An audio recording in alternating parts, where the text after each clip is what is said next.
So this is where I'll have to admit, this article, love it. Not going to deny it. Community health literacy assessment. So now we're looking at how we take a deep dive into looking at organizations and looking at individuals and really figuring out what type of health literacy in conjunction to all the other type of literacies we need to kind of, as public health practitioners and public health educators, we need to take a look into. So with that said, I'm going to go through here and, better turn on the annotations. The basic argument of the NAP, that health literacy is a society problem, bam. Okay? I'm like, bam, that's awesome. Okay? And then they look at the NA, okay? And only 12% of adults have proficient health literacy. So how do we get this percentage higher? 12% is not very good, people. So looking at this, they're looking at frameworks. They're looking at building information and building that health literacy level. I love how they added health departments are now required to perform a formal community needs assessment. What? Coconuts. You're going to have to know how to do this. This article sets the stage for you. So as I keep going, I'm going to go down.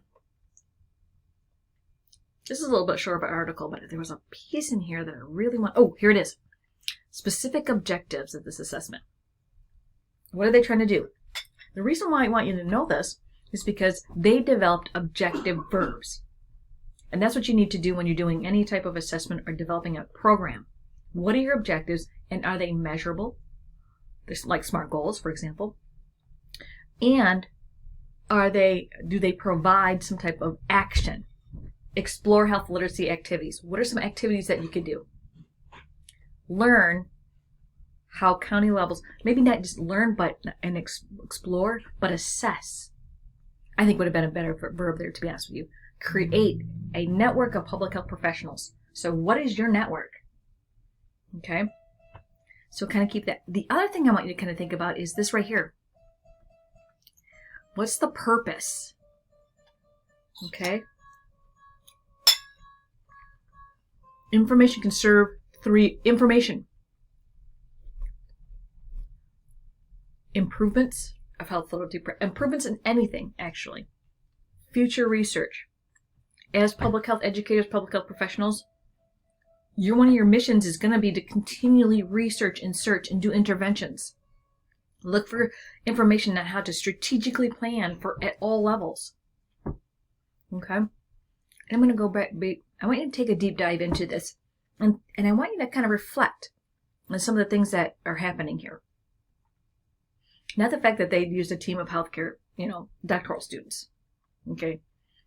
But document review include reading and extracting current information from various reports. That's literature review. Then they created a pilot test. This is so important, folks. You want to get a good focus group to do a pilot test to see whether or not there's validity and reliability connected to your survey, to your activities.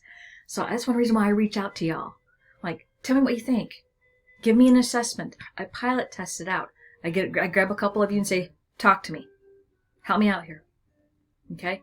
And then figure out how it can be implemented, and then take that feedback. You want constructive feedback. Okay? And I'm going to go through, I'm going to go down here, and I want you to really look at this. This is something that you want to take away. It's a community, it's a framework. This framework, everything from you form your team, who's going to be on your team, and how you're going to do that analysis. Notice, again, these are verbs, action verbs. Okay, how are you going to assess that?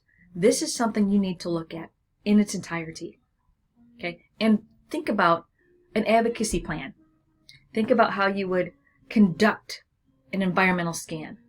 Okay, this could be using GIS to find out your resources, which we will do in advocacy. So you need to remember this document.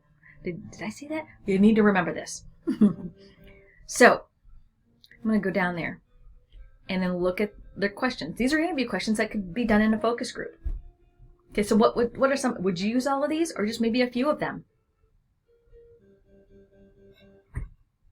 Folks, you'll have to ignore the fact that my husband was playing his guitar. Okay, so anyway, take a good look at this list. Would you use them all? Maybe use some of them? Okay, I love this. A health literacy huddle, a dialogue of health literacy in Maryland. Okay, so what did that look like? Okay, well, 70 public health professionals were invited. Okay, and they talked about what they could do, how they would rate their organizations with regards to health literacy, what it meant to their organizations. I like this too. I really would like to have you take a look at table 2, and that's right here. Participation descriptions of health literacy. They had 56 people, what their responses were. Understand, access, actionable activities. Okay. 4, state, county, you can see what's going on. Communicating in a way that your clients understand and be mindful of that and helping them to understand. Plain language is key too. I also think that we maybe should take a look more at social determinants and also look at jargon. So really note this particular table. I'm going to just highlight it for you. Okay. And then I'm going to go down here and figure 1, I think we already covered up at the top. Did I miss it? Did I miss it? Here it is. This exploratory approach to literacy is recommended for conducting interviews to understand how different types of organizations describe literacy and what activities or procedures participants believe are related to health literacy. I want you to take a deep dive into that one. Remember your practicum. What was their approach? Did they have access to health literacy? Did they have an understanding or a measure of the health literacy within? The other thing I think was interesting too is we recommend future interviews include a checklist of activities to evaluate health literacy. What would that checklist look like for you? Okay.